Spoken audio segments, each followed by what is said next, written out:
Right, we'll get stuck into this afternoon's session. I'm delighted to say the gentleman sitting at the table there is with us now.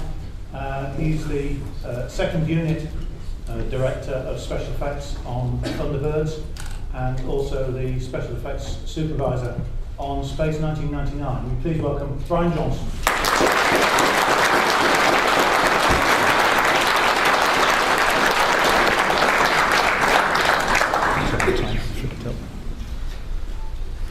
Hello, thank you for coming. You might need to just hold it quite close there. Any questions? Yeah, good. Would you like me to give you a quick resume of what I used to do? Okay. Well, what I thought, Brian, perhaps to start, if you could tell us about how you actually got into the industry, because originally it was sort of a bit by chance, wasn't it? Yeah, okay. I was working in the Cement and Concrete Research Association at Wexford Springs, sweeping the floor and mixing concrete, having left school with 1 O level, and feeling rather depressed after 6 months of mixing 5-inch blocks of concrete and crushing them in a crushing machine. And I went into the local pub, which was called the Dog and Pot, and there was a man in there called Leslie Bowie, and Leslie Bowie was in the film industry. So he said, "Hello, Cock, what are you doing? You look depressed." And I said, "Well, I am a bit, Les. I'm just mixing concrete." And he said, "Do you want to work in the film industry?" And I said, "Oh, yeah." He said, "Sweeping the floor?" And I said, anything to get out of doing the concrete." And he got me a job with Anglo-Scottish Pictures, based at Shepperton Studios, but the place I was working was Addleston. And Les Bowie had an effects little studio on the side. And as I swept the floor and learnt how to load film into cameras over a period of 6 months, I helped Les on various little things that he was doing, and that's how I sort of got into the industry. That was 1957. You had a little bit of a break from the film industry, didn't you? Because you were in the RAF. 3154-896. That was me, sir.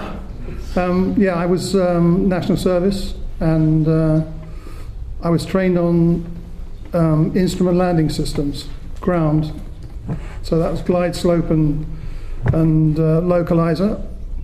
And I was based at RAF Benson, and I had to look after the instrument landing equipment with loads of other people, and that was for 2 years. And then when I came out, I saw Les Bowie again, and he offered me a job on a picture called The Day the Earth Caught Fire, which was a really low budget. You would not believe how much of a low budget picture it was, using cutout photographs and all sorts of things. And it was for Hammer Films. The director was Val Guest. We filmed some of the stuff at Biggin Hill because we needed wind machines and couldn't afford them, so we used real aircraft tied down. Got them to start them up to blow the sets around. And the whole budget for the movie, being a Hammer film, was £17,500 for the effects. And they're actually not bad effects if you look at them. Some of them are really quite good. Yeah, so, as you say, it's a great picture, got a superb reputation now. It's a bit of a cult film, I know, but...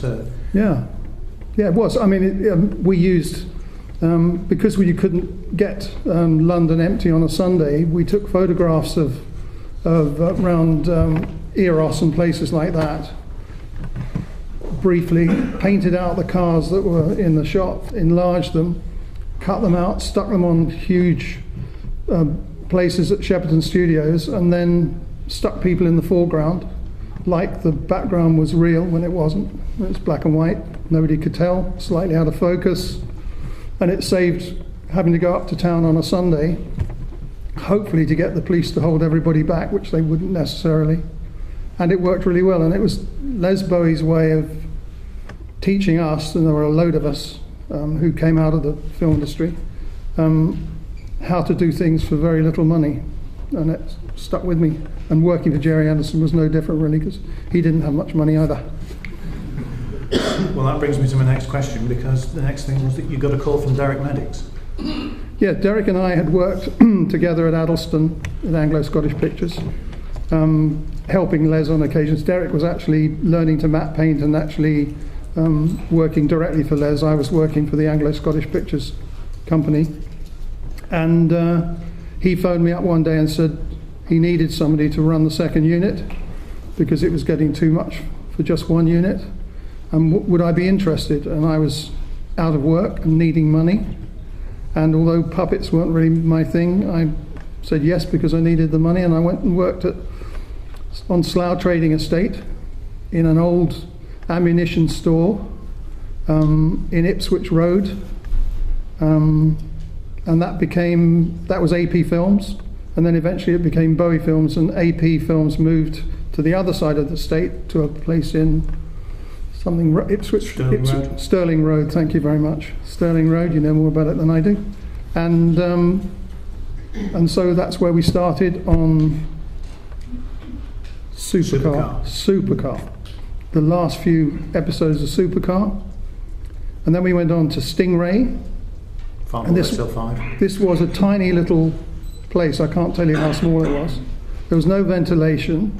We had these large lamps because film needed a lot of light, and so we had these 10K lamps which generated a huge amount of heat.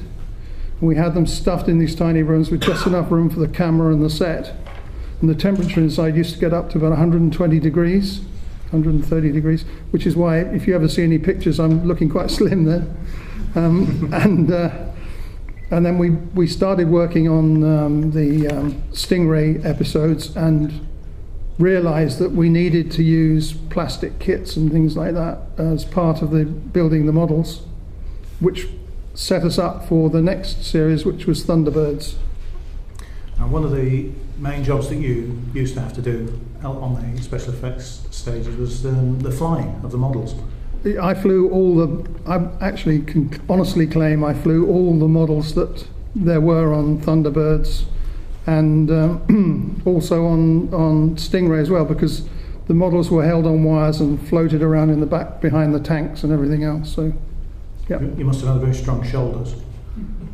Yeah, I did, and I was suspended on a plank over the set, and with Thunderbirds, the set was often a tank which was full of water, and this thing was on like a metal contraption to get me out over the top of the water, to hang further out, hanging onto a rope which was tied up to the roof, and then I could swing the Thunderbird round in an arc as smoothly as possible. And we would shoot at 72 frames a second, 3 times normal speed, so it would be relatively smooth, and that's how we did those shots. One of the other aspects that you were a bit of an expert in was the explosives as well. Well, yeah. Or did you sort of learn your craft with explosives on? I'd already learned a bit with Les Bowie, but then we used to use specially made up charges because you need consistency, but also because it was we didn't have much money, we did also have to make up our own charges and wrap them with plastic tape. The more tape you put around, the more violent the explosion. And we learnt how to do that, so that by the time we got to Thunderbirds, we were actually buying ready-made explosive devices from Brock's and other people, so that we knew that when we let it off, we would get exactly the same result each time. Whereas if you wrap them yourselves, that doesn't always happen. Sometimes they're big and sometimes they don't hardly work. Well, one of the biggest problems on Thunderbirds was getting the explosives to work in the same way on all 4 parts of the craft when it was taking off, wasn't it? Those are the engines. Oh, they were different. Yeah, on the engines. Yeah. Those, when you watch Thunderbird 2 taking off, inside Thunderbird 2 were 4 holes drilled up, which would take a steel tube which had gunpowder, just gunpowder inside. It had a clay bit at the end, which Brock's used for sealing all their fireworks in tubes. And then they put the gunpowder in, and then they compressed it 10 tons to the square inch to squash the gunpowder into the tube, so that when you lit the end of the gunpowder, it only burnt from one end slowly back down the tube, which made the flame come out, and then we could lift it off and whisk it out of the way, because they only lasted about 4 seconds, I think. Sometimes they cracked, the gunpowder cracked, and when you let one, if you didn't notice, when you let one of those off, it used to go off with an almighty bang. And with one Thunderbird craft, we had Thunderbird 2, all 4 were like that, and it lifted the whole craft up off the ground and left me with about 4 feet of slack wire, with me trying to reach up in the air to stop this thing crashing back down on the ground. I just managed to save it, which saved Gerry Anderson a lot of money. So that's the sort of thing that happened. Yeah. Now, Thunderbirds was actually your first credit on the shows, because you weren't credited on Supercar, Fireball and Stingray. And your credit was, well, initially special effects assistant on the first episode, but then for the other episode, special effects second unit director. That's correct. Now, the implication of second unit is that you're doing something different, that's secondary to the main unit. But that wasn't the case, was it? No, there were basically two main units. Yeah. We were shooting our own episodes. Each unit shot its own, covered its own episode. It didn't just do pickup shots or anything like that. It did actually the whole thing. But it meant that Gerry didn't have to pay me any more money. So I was earning £30 a week doing that for about 9 months or so, a year. So 2 episodes were in production at the same time.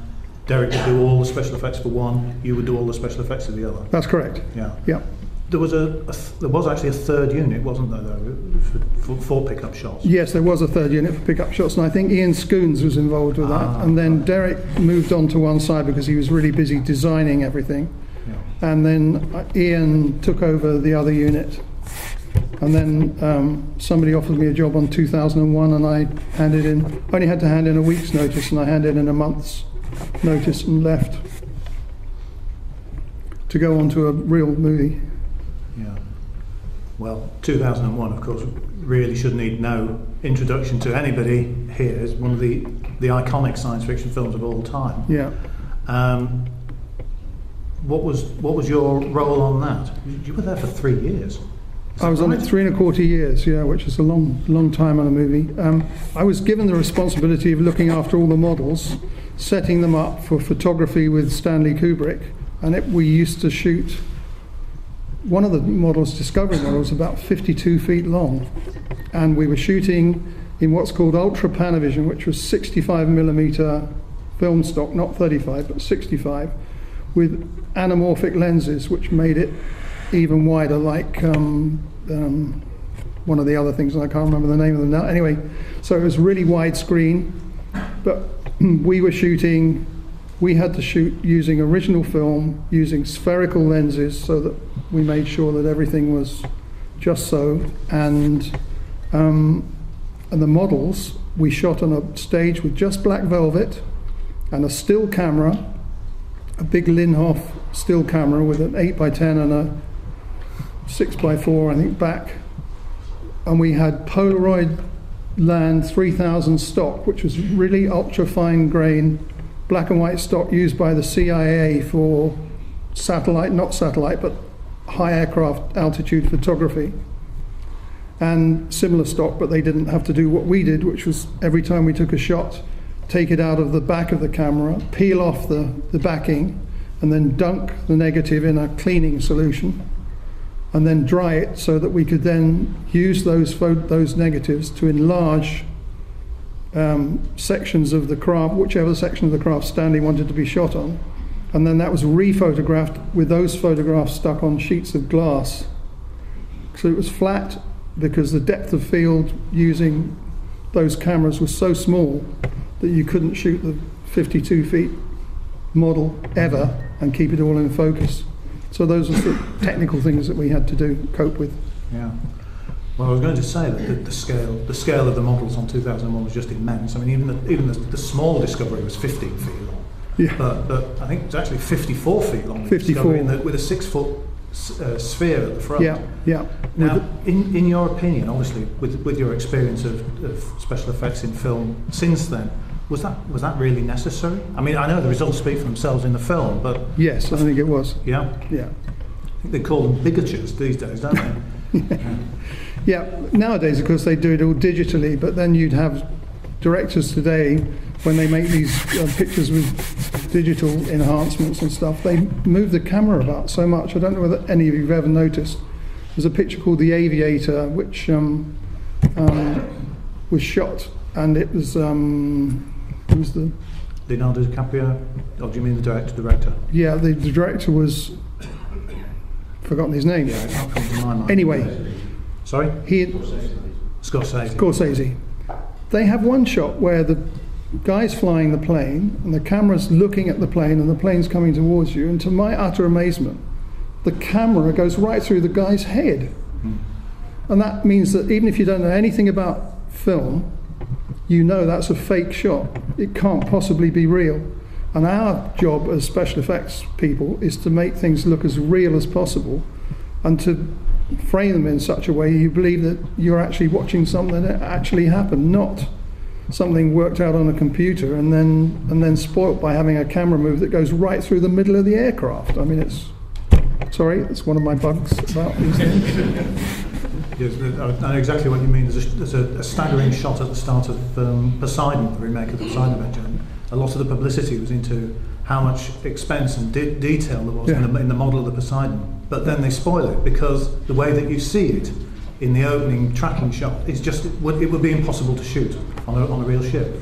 It's called techno-lust. In America, I was working at Industrial Light and Magic for George Lucas, and at Apogee, which was another company doing motion control down in the south of California, they had built a motion control rig, which is a rig that takes, motion control rigs take pictures one frame at a time, but as they take the film, the image, the camera is moving so that you get a blurred image, because when you look at film, if you look at it in the hand of a motion control shot, of any shot with movement in it, the images are blurred. Our brains sharpen those images up. And if you have an animated film like a Ray Harryhausen film, that's a series of still images that have a very slight jerk to them because you're seeing them projected at 25 frames a second, and that they're still images with everything sharp, whereas it needs to be a still image with everything slightly blurred in the direction that the motion is going. And so Apogee had designed this motion control rig, and ILM, we had our rigs, but the Apogee rig allowed them 720 degrees of roll, which is why on the second Star Wars movie you'll see the camera moves in, I think it's the second one, maybe the first one, camera moves in on this sort of star field and things, and then there's a craft in there, and that for some unknown reason the camera rolls twice, which was to tell everybody else in the film industry that they had a motion control camera that could actually roll over twice. It had nothing to do with production value on the movie. Well, that's the way it goes. Where were we? Well, let's go back to Thunderbirds. One of the things I think that's most appealing about Thunderbirds for viewers is the variety of the settings. One week you're in a flaming pit in the desert, the next week you're on a high-speed monorail, the week after you're in outer space, and then in the Amazon jungle with giant alligators. Did you find that variety appealing to work on? Oh yeah, it was good because it was never the same one week from another. And we used to use lots and lots of vermiculite, which is stuff you use in insulation in roofs and lofts and things like that. And we used sand and mud of one form or another. And we used to go out into a place nearby in Buckinghamshire and lift all the moss we could find growing under the trees and things for really fine scale grass if we needed it in the foreground of the shot. So all those things we used to use, and we used to take things like cabbages and pull them out of the ground and chop the cabbage bit off and turn them upside down, and the roots look like trees to a degree. So, and we used to use, there was a product that came from Norway or Sweden, which was a sea moss which grew in the sea, and they used to harvest this stuff and then dye it sort of green, and we used to use those as treetops and things in the distance and stuff like that. We did all those sort of things, and we would grab out anything that we could find that would go into the set and give us scale. And I discovered these wonderful bags of this blue stuff on Slough Trading Estate lying in this factory nearby, so I stole about 4 bags of this stuff. And we went back and we put it on the set, and it looked fantastic. It was all like rocks and everything else. What we didn't know was it was blue asbestos. And we blew the smithereens out of these things. And we didn't even have masks in those days. Health and safety wasn't even in existence of any sort. But most of us survived. I don't know how, but then we did. Could it be a bit of a nightmare though? That you come onto the show, that you can move to the next one, and suddenly you've got to develop a snowscape or underwater scene. We would sort of try and plan it in advance, but there were nights when Derek and I used to stay quite late in the evening, early hours of the morning sometimes, making sure that the next day's shooting would be okay. And usually a couple of other people, Richard Conway and one or two other people, would stay by and help us. We never got paid overtime for it. We were a team and we wanted to get this stuff done, And so planning it out was very important. And if we had snow and stuff, we made sure we had enough snow-like material, whether it was chalk or white granite, sort of marble or something crushed up to put on the set. Otherwise, we had no excuse, and the management would go, "Well, why haven't you done that?" So we had to do it. It's what you have to do. Was that kind of variety in the type of effects that you were doing something that perhaps that you missed up when it came to doing Space 1999? Well, Space 1999 was a very specific thing. Most of the stuff was done on the moon. And to do that quickly, we had to do about 6 shots a day.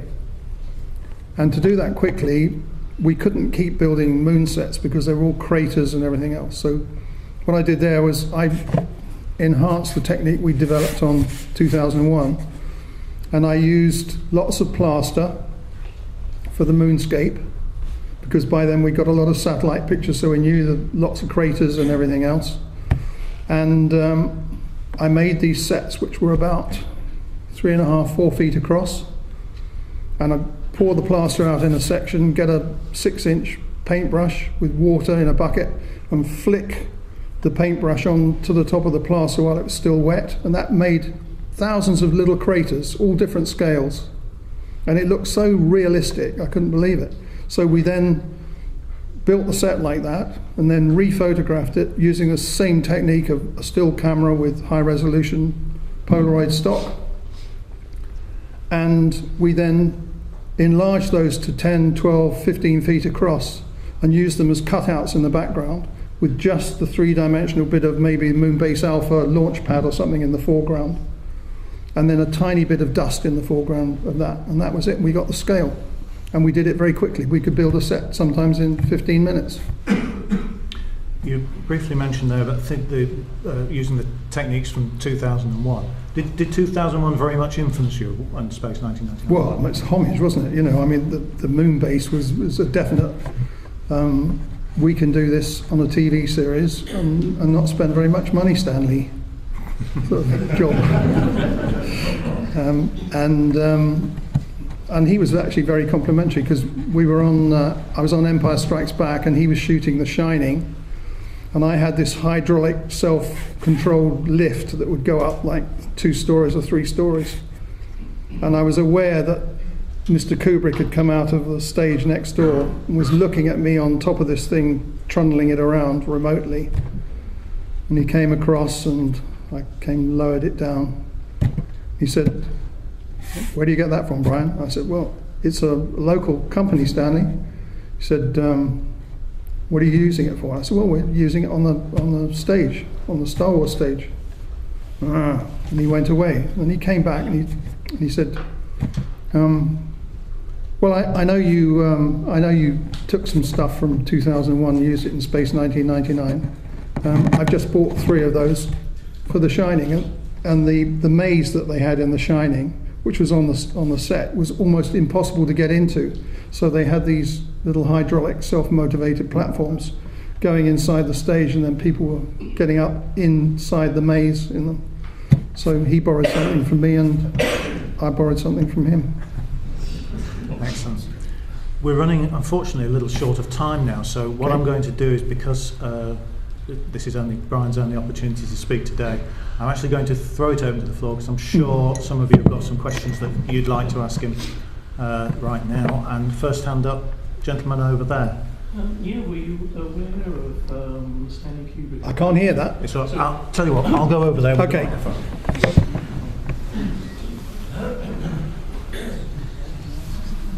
It has been said that Stanley Kubrick approached Gerry Anderson and wanted all of his special effects team from Thunderbirds to work on 2001, and that Gerry only would let some people go over. Do you know anything about that? No, I'll tell you what the real story was.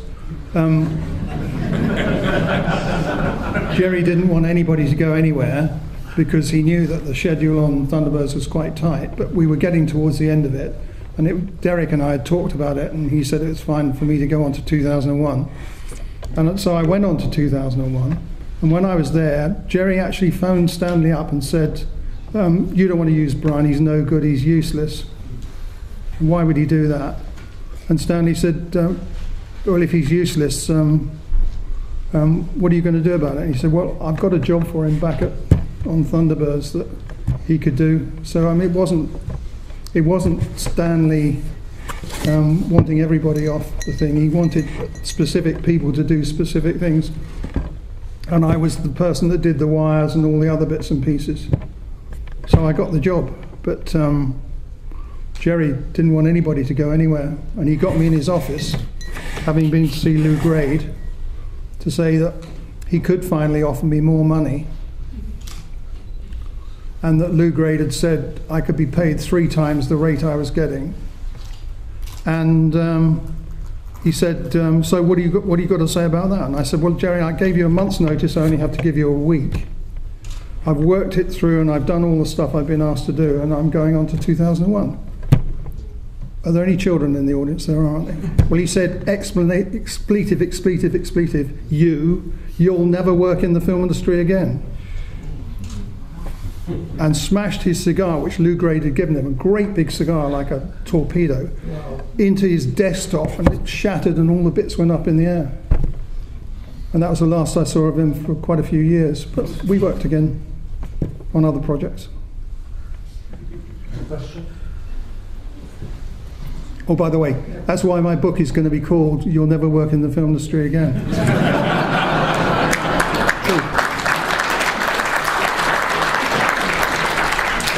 What's the one shot of any film or anything you've ever done that you're most proud of? Oh, God.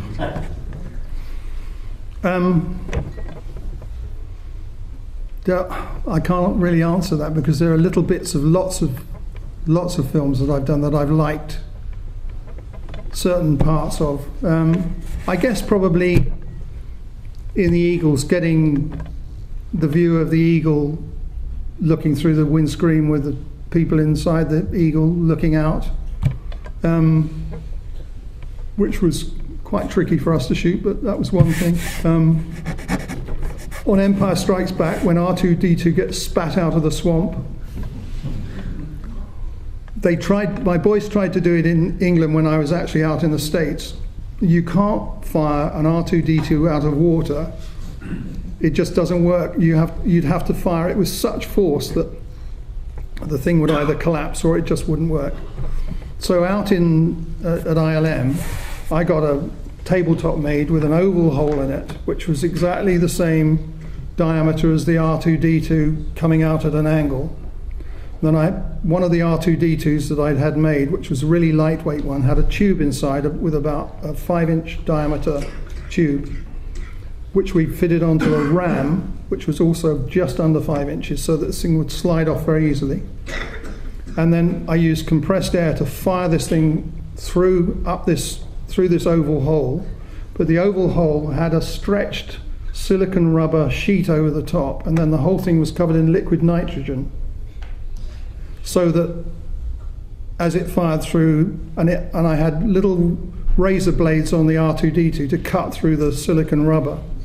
As it fired through, it would cut the rubber, and the smoke would swirl like water, and there was a tiny bit of water on there as well. And when I was due to do this shot, I was on the stage at ILM, and George Lucas brought in the head of 20th Century Fox the head of Warner Brothers, Steven Spielberg, Francis Coppola and somebody else to watch this thing happening. And I had no idea about this. And we had about 5 skins that we could put back over the top if the first take didn't work. What I didn't know was the boy that was making the skins had run out of the correct rubber, and there was one silicon rubber one and the others were a mixture, which was much more pliable and a bit like a condom rather than being a rubber that would just part. And put the first one on, got all the stuff going, everything. We had 3 cameras running at high speed, and there was a net in the corner of the stage. And when I got in the morning, the boys had drawn a huge bullseye in it. They'd put numbers on it with 10 in the middle, 5 in the next one, 3. And they were all having bets on which bit it would hit. And there I was, with this button in my hand, standing behind my back, with all these people from Hollywood standing there watching this thing. Okay, roll the camera, here we go, press the button. Out it came, and it hit exactly where I'd said it was going to hit on the side, which was just a complete guess. And they all turned around and said, "Oh, that looks okay, Brian, well done," yeah, and off they went. What they didn't know was every other take we tried to do failed miserably because it was the wrong rubber in there. If I'd picked any of the other skins. So somewhere up there was looking after me on that day, because I don't think I'd have finished the picture otherwise. Anyway, there you go. Okay, I'm really being mindful of the time now, so just one more question. And Duncan was with his hand up. Go on. Can you pass the microphone back to him?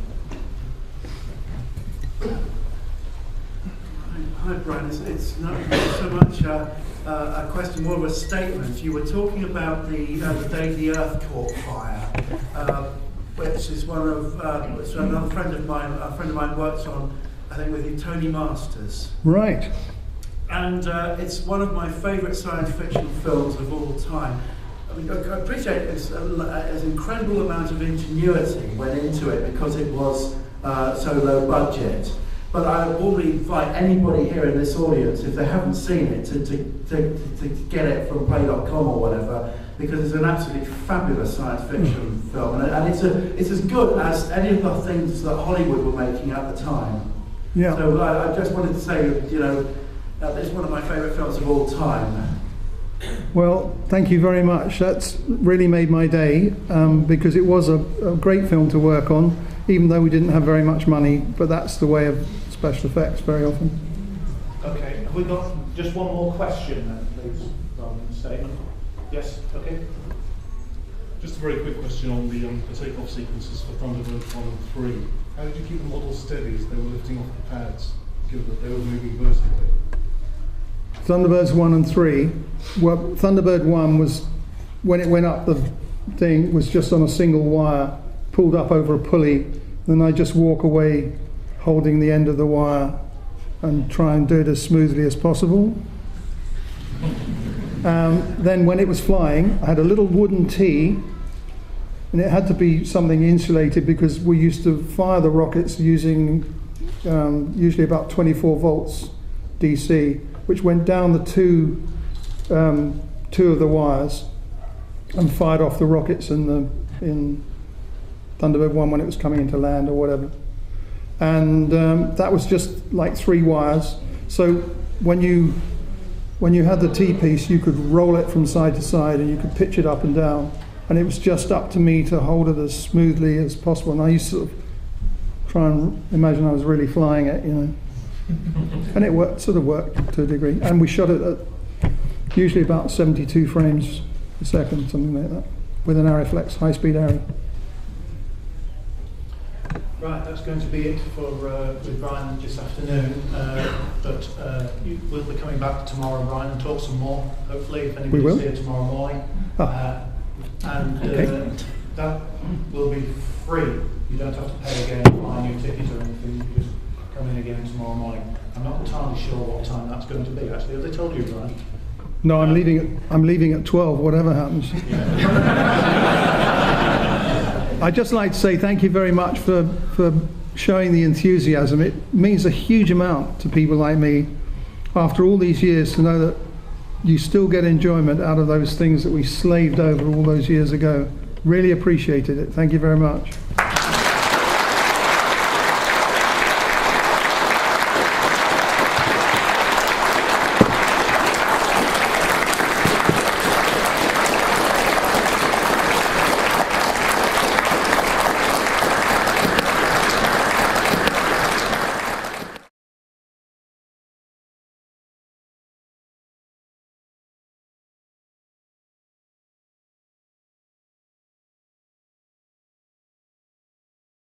The sheer number of shots you had to do for The every sheer number of shots, the very little time we had, and the appalling low amount of money we had to do it. Despite Gerry charging, I think, £1 million an episode or something, there wasn't much money spent on the visual effects, actually. I had a tiny crew, and we had a studio at Bray because they couldn't afford to have a stage at Pinewood because it was too expensive. But I like that because we were away from Pinewood. We had Gerry Anderson and other people poking their noses in all the time, and that's not a good thing to do, because if you show a director, particularly a director, how you've done the shot before he sees the shot on the screen, you're always going to meet some form of opposition. Well, with a lot of directors anyway. So we were very careful. The number boards, I think I said this yesterday, the number boards were held against black. You couldn't see round, you couldn't see the set. And then we had a board held over the front of the camera if the camera was running at speed. And then when the camera was up to speed, we took the board off and there was the shot. There was nobody standing in the background with a board or fiddling about on the model or doing things, giving the perspective and everything else away. I thought that was really important, because you've got to fool the directors into believing that the shot is as real as you can make it. Are you surprised that so many of the effect shots, particularly in Space 1999, still stand up so well today in high definition on a massive screen? I am to a degree. I knew that we were on a winner when I sort of worked out in my mind that we were going to use original film stock and multiply expose images on that one on each of the tapes. And sometimes only 2 exposures, sometimes it's 3, 4, sometimes we actually went up to about 11, depending on whether we had other.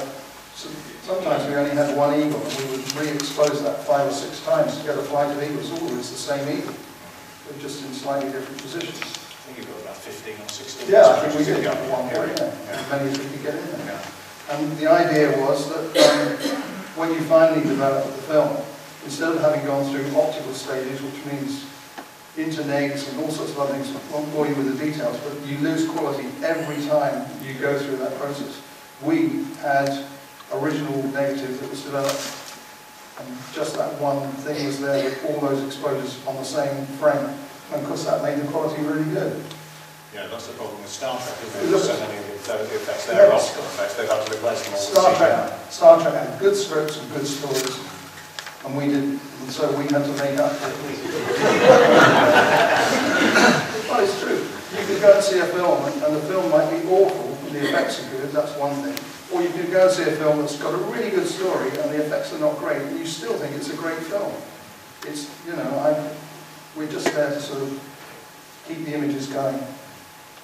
Space 1999 ultimately became a massive springboard that launched you into supervising effects. Some of the biggest science fiction fantasy movies of the 20th century, isn't it? Yeah. How did that happen? Well, 20th Century Fox were looking to make a movie, science fiction movie, and they couldn't make it in the States totally because it would be too expensive. They didn't. Alan Ladd Jr., son of Alan Ladd, who was the head of 20th Century Fox, didn't want to spend the money because he had a couple of Californian boys who'd made a movie, and they spent $1 million and it had grossed 75 million. So that was good for 20th Century Fox. So the picture that the 2 chaps actually wanted to make, Alan Ladd had agreed if they made a lot of money on the first movie, he would allow them to make this science fiction movie. So they came over to England because it was cheap to work in England. And the head of 20th Century Fox over here, Peter Beale, asked me, could they come and see what we were doing? So these people came down, they looked at the stuff, I explained why we won't show you motion control with electronic stuff, because it takes too long. In those days, one motion control shot might take about 3 weeks to put together. We had to have 6 shots a day in the can. For about 55, 60 shots in every episode had to be done. So the motion control was out. So we did it multiply exposing, and took a bit of time, but it's quicker than doing motion control. And these 2 guys came in, looked around, asked some really good questions. I gave them what I thought were justifiable answers as to why we weren't using motion control, even though we were fiddling with it on the side to try and develop things. And away they went. And then one came back and said, we'd like you to do this picture, get involved in this picture. And we're going to make 9 of them. At that stage it was 9, it was eventually cut back to 6. And I said, I've just signed, yesterday I signed to Gerry Anderson to do the 2nd series of Space 1999. So I can't do it. I can't do that sign. And they said, right, well, you've got these others too, you can do the 2nd one. Okay, fine. Thought no more about it. And then a year or so later, this picture called Star Wars came out. And I went and looked at it and I thought, oh my God, I'm glad they didn't ask me to do that. I don't know how they did some of the shots. That shot in the beginning with the Star Destroyer comes in the frame and it's mind-blowing stuff. The sound was good. And those 2 people were George Lucas and Gary Kurtz. And they weren't known at that time, really. And they were later on. And so I did agree to do the 2nd one, Empire Strikes Back. But at the same time, somebody had asked me to do Alien, which was also a Fox film. So I told the Alien people that I'd already said I was going to do Empire Strikes Back. And Peter Beale, the head of 20th Century Fox, said, oh, we can organise that, that's no problem, we'll do it back to back, no problem. Go ahead. So I started on Alien, which was an amazing movie. We didn't have Ridley Scott as the director originally, it was Walter Hill, who was one of the writers. But then he cried out on that, and they got Ridley Scott in, and Ridley changed everything. And the schedule went back, and I thought, I can see what's coming out now. The Empire's advancing forwards, they're not going to change their schedule. And so we got 3/4 of the way through Alien, and I got a call from Gary Kurtz saying, you've got to be over in California. And I said, well, I'm still working on Alien. No, you've got to be over in California. And I knew that I would have to leave Alien at that point. Spoke to Peter Beale, and he said, that's all right, I'll square it with Ridley. And Ridley thought I'd basically just walked off the picture, which wasn't true. I mean, we resolved it later on, but at the time, obviously, if you lose somebody from your effects career, you talk to every day, and then suddenly they're not there, it's a bit annoying. And so I then went on to Empire Strikes Back. Ridley, who was shooting at Shepperton, moved the entire load of sets of Alien and reshot half the picture at Bray while we were still working on Empire Strikes Back. And then Alien came out, and I was at ILM in California, San Rafael, and to my amazement, we got nominated for the picture. There was a picture called 1941 that Steven Spielberg had done. There were 3 old effects guys on there, and I was absolutely sure that they were going to walk away with the award. So I was quite cool sitting in the audience, noticing that there were all sorts of film stars sitting around and everything, and then when they read out the name, they started off with the first name. And I think it was Carlo Rambaldi or something they mentioned as part of the crew. And I thought, my God, we've actually done it. And of course, in the background, I could hear these shrieks from the Industrial Light and Magic people. So that was interesting. And I got a kiss from Farrah Fawcett Davis. It made my day. This would be Oscar, of course. Yeah. She was amazing. And The press only wanted to talk to her because she and Lee Majors had just split up with that film that he was doing. And she wouldn't have it. She said, look, these guys are technicians, they've got this. You talk to them, if you start talking to me, it's all finished. You're going to walk off and you'll get nothing. So she was very good. Lovely lady. It's a shame that she went the way she did. Clearly that was a massive highlight from your career. One of them. One of them. What would other ones be? Well, I just have to say, I was the tip of the iceberg. Very luckily, there's a big crew underneath that do all the really hard work. And it is really like that. I mean, okay, I take the responsibility and everything, but a lot of the things that you see on the screen are just as much the guys, not just me. So it's not, even on Space 99, no, I had Cyril Forster and Nick Order and all the other guys, all there, doing their bit, Dave Litchfield, everybody. So that's what it is, it's a team effort. Yeah.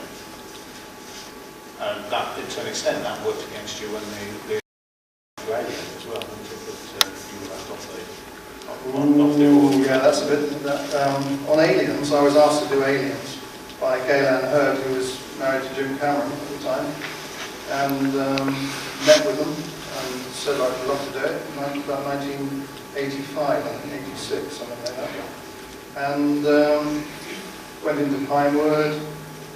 They were based in the same block that we did Space 1999 in. That was quite odd walking in there. Anyway, said yes, I'd do that. And then, out of the blue, somebody came along and said they had a motion control system that was state-of-the-art, that was originated in California, had two people working on it that Jim Cameron always used, the Skotak brothers, who are really brilliant guys. And so Jim said to Gail, look, I want the Skotaks and LAFX. I want them to do it. We'll just have to throw around next time, maybe.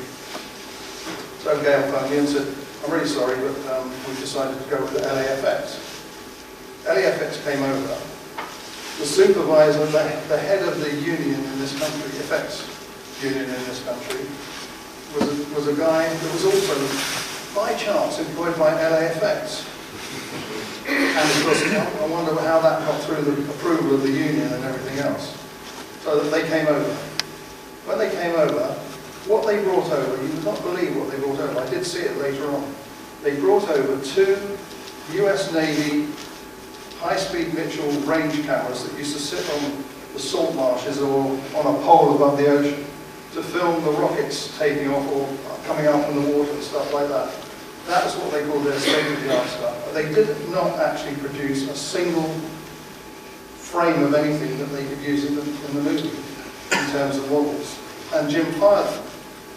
So when he fired them, Gail got on the phone, Brian, can you help us out when this has happened?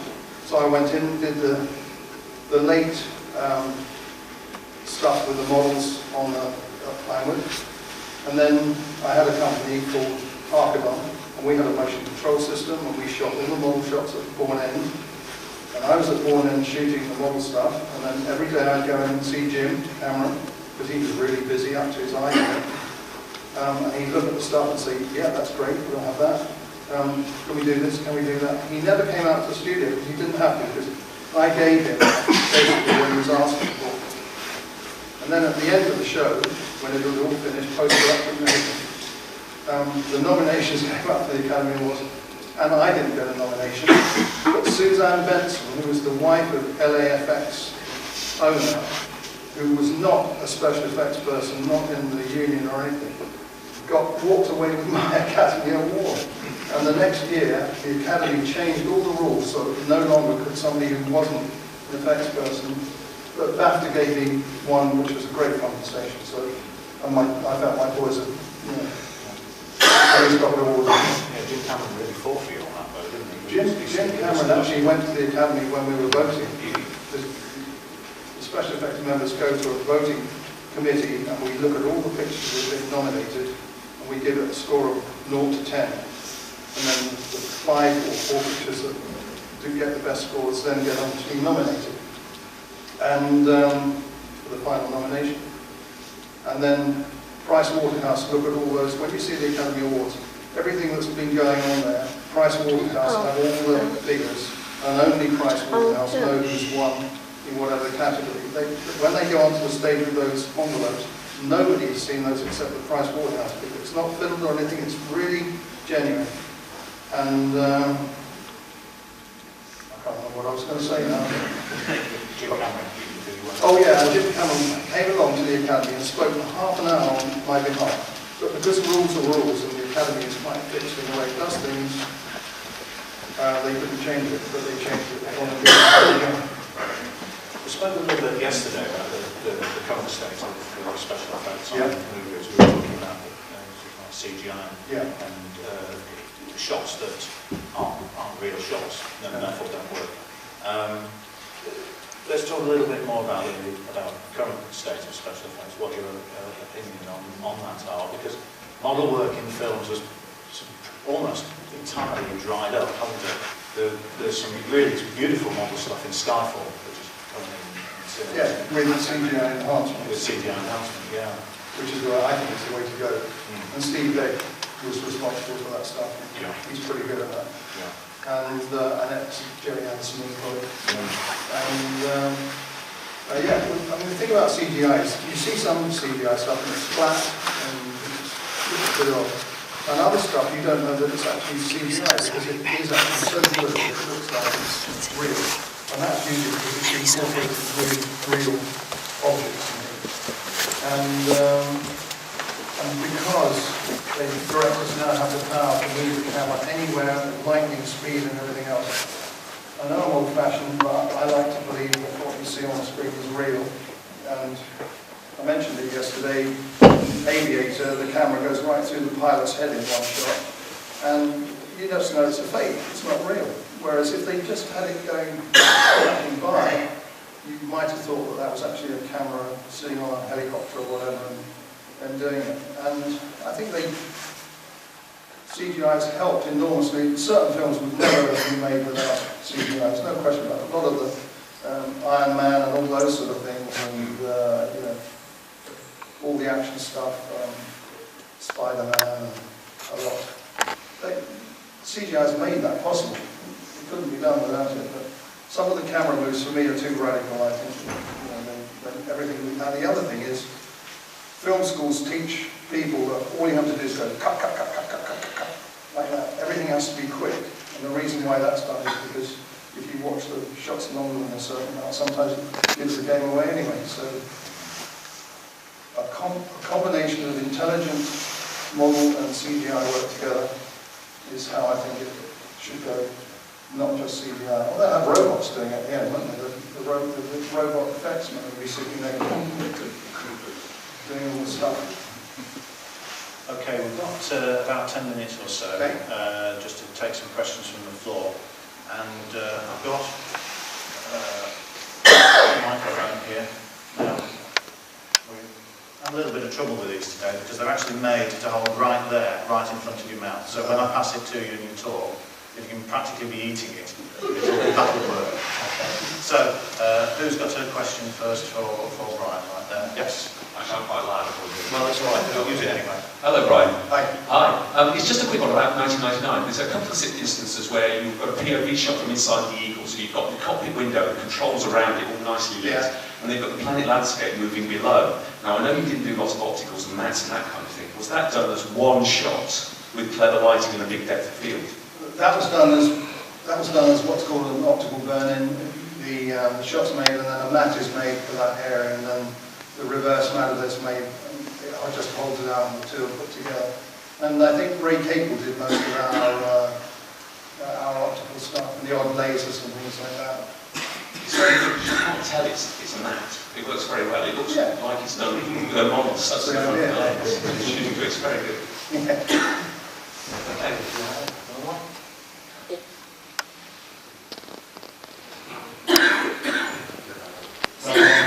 Suspects. Brian, going on to Empire after a standard being set in Star Wars, is that difficult to adapt yourself to somebody else's style? You completely push what comes before what happened was we, Industrial Light and Magic was originally, for Star Wars, was at Van Nuys in a studio which then became Apogee because some of the ILM guys broke away from ILM and formed Apogee. And they went on and did, that was John Dykstra, who's done a lot of really good films, Star Trek and loads of other things. And ILM moved to the north, and I was involved in setting up the ILM to the north with Gary Kurtz and Richard Edlund. And we set up in San Rafael in a building there, started from scratch, basically. And then we had a team of about 250 people. And we built stages and did the business up there, motion control, built new equipment, had equipment built by other people, special lenses. So it was a different from the original one. The motion control equipment was not, some of it was used, but not all of it. We had new stuff going on. And because in those days, we had to have optical printers. You know, it's before CGI stuff. So Richard Edlund had this printer design with a quad head on it. Well, that was one of those technolust things. Yesterday I mentioned technolust and how Americans like to outdo each other. And the thing to outdo the Americans on that day was to let everybody know you were building a quad head optical printer. That's, you have a printer which has a camera that you can put a film in it and you project images into. And usually there's one or two heads that have that you pass through and into this thing to expose it. But Richard had to have a four-head printer, but we never used it. It was too complicated. About 120 passes before you actually got anything on the screen. And so it was broken down and used as two separate two-head printers. They work really well. Hello, Brian. You're reading magazines that Ridley Scott and Jim Cameron is like difficult to work with. Is that the truth, or is it just a no, I didn't. I'm something going on with my hearing. You've got such a deep voice. You're reading magazines that Ridley Scott and Jim Cameron were slightly awkward to work with. Was that the case, or is that load of publications go through? When a director has a picture, the director's got a picture, he's got enormous responsibility. He's got a script that he may or may not have been involved in writing. They usually have something to do with it. A lot of artists, crew, everything else, we're all got together. And then he's got to turn out something, which, when you read it on the page, reads one thing, but he might have in his mind something slightly different he wants to do. So they do get the impression that they have become transformed into God. There's no question about that. What the director says goes. It doesn't matter who is the other person involved. If the director says, I want to do it this way, you can argue until you're blue in the face that it's a waste of time, it's going to cost money, and I have to reshoot it the way you're suggesting. You still have to go ahead with giving the director what he wants. That's the nature of the beast. Ridley Scott had very specific ideas about how he wanted to make Alien. He was very, very graphic in his drawings and everything else. He had it in his mind. He knew what he wanted. And he knew that the artists were just sort of part of the thing. What was really important was Alien and not showing too much of the alien. So leaving it in your mind that the horror comes from what you think might happen rather than actually seeing it happen, not too descriptive. And he liked to be able to change things. He would do one thing and then, actually I've thought of a better idea, let's do this. He never, ever said, you've held me up or anything. He would say, I need this, when can I have it by? And if you said, it'll take us 3 days to get that ready, he would turn around to his production staff and say, okay, we've got to get something else to shoot, and then in 3 days' time I want to shoot this sequence. And that was really, if you didn't give it to him in the 3 days, then the Scheisse hit the lift propeller, you know. I mean, he didn't like it, and quite rightly too, because you held it up. Because every day you shoot on a major feature film, it's £150,000 or more, 200,000. So if you hold them up for an hour or two, you actually cost quite a bit of money. Jim Cameron, who wrote, directed, production design, special effects, he did everything himself pretty well. Jim Cameron was also of that ilk that he wanted to have things just so. But he also understood that he couldn't go, I want that now. If he was changing it, there had to be a bit of time allowed for people to get stuff ready. But you had to be firm in when it was going to be ready by. And we did lots of stuff on aliens, that we did front projection, rear projection, stuff on wires, we did everything, because Jim knew that if he was somebody in the foreground and the stuff in the background was out of focus to make it look real, you didn't need to worry about having it perfectly whatever. You could hang it on wires and roll it through the frame. You'd never see the wires because it would be slightly soft. And there's a lot of stuff, if you look in aliens, you'll see that the background action is often slightly soft focused because the camera's focused on the action in the foreground. So you didn't have to worry, so that he knew where to save money and time and everything else. But if you didn't give him what he wanted, he certainly got upset. No question about that. Fortunately, because of the way the stuff was done with the effects, we didn't really upset him too much. And I discovered the trick was I would say to him, we're going to do the shot of the cotton wool clouds now, Jim. Do you want to come along and have a look at the clouds? Knowing that he would get in there with cotton wool and start making all these clouds and stuff. Because he knew how to do it, and he got what he wanted on the screen. Whereas we could have done it 50 different times, and it might not quite have been what he wanted. So, they weren't difficult if you gave them what they wanted, but they were difficult if you didn't deliver. But that's fair enough, you know, with the money and everything else involved. We've just got time for one more. You'll have a shot up first, so that's you.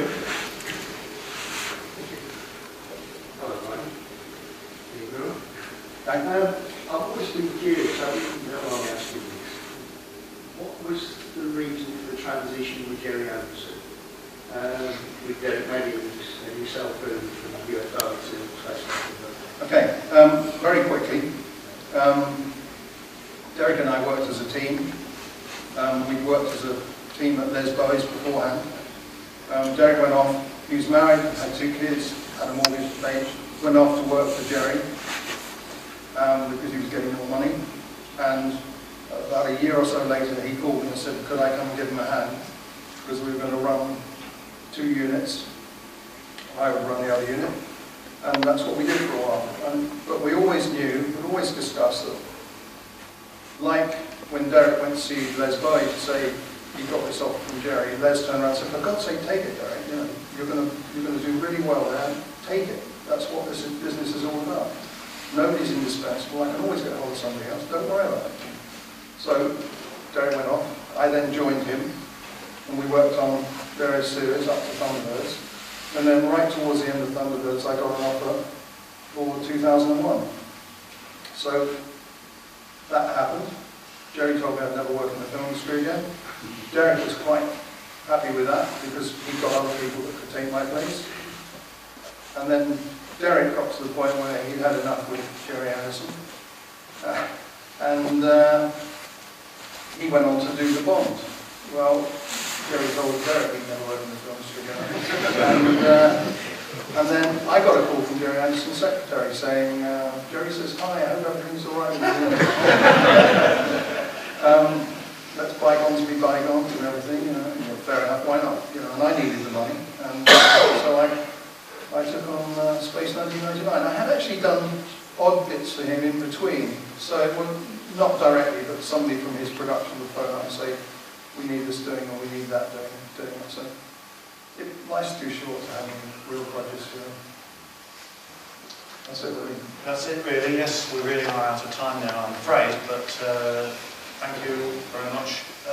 Brian Johnson.